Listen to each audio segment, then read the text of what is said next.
Fake news and Instagram filters are one thing, but if you're actually looking to invest your hard-earned money, you're going to want to be sure the information you're reading, seeing and hearing is correct. In the wild west of the internet and get-rich-quick finfluencers, here are 5 red flags for spotting bad investing advice.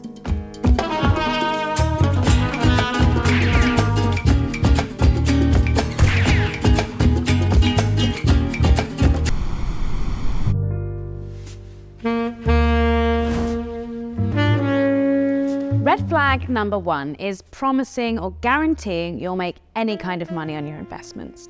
You'll often see this in the form of, with my method, you'll make 10K in 2 weeks, or I made 10% on my investment and you can too. The whole point of investing is that it involves risk. If you could guarantee a certain amount of profit on your investments, you'd eliminate any risk, which wouldn't be investing. Making a guaranteed amount of profit on your money is what you get when you put your money in any kind of account where it can earn interest. For example, if you put your money in a savings account with a 3% interest rate, you could guarantee you'll make 3% on whatever money you pop in the account over a year. When people invest, they're typically trying to outperform interest rates, which tend to be quite low, which is why they take on the investment risk. Even the most experienced investors can't guarantee you'll make a specific amount of money. So as a general rule, if it seems too good to be true, it probably is. Be very wary of people touting online investing courses, especially if their comment sections are littered with superfans raving about how blah blah's investing course changed their life. Worst case, it's an outright scam, there's no course, they're just trying to take your money. Now let's say the course is genuine. Think about who's running it and why they have the right to.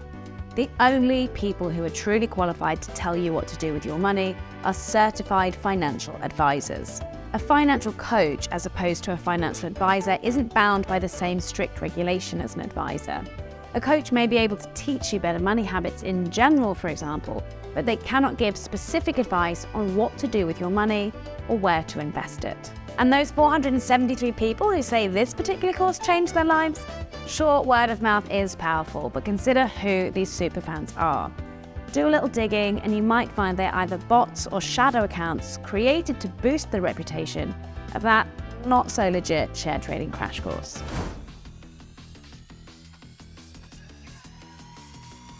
How well a stock did over however many years is a valuable stat, but it's only part of the story, as past performance doesn't guarantee future results.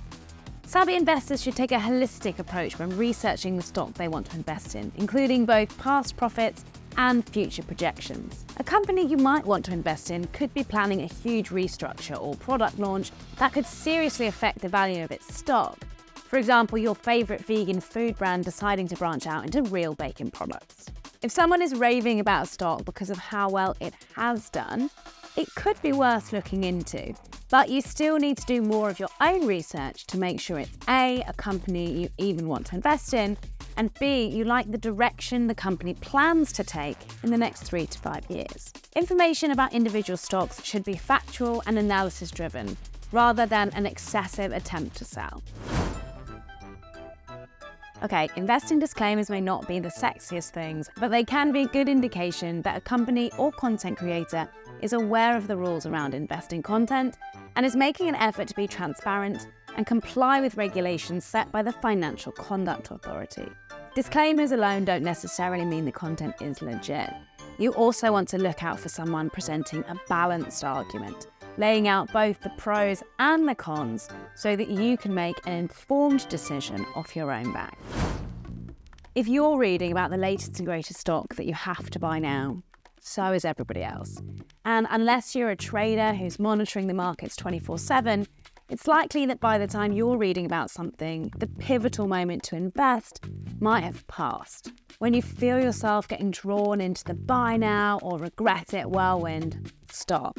Take a break, grab a cuppa.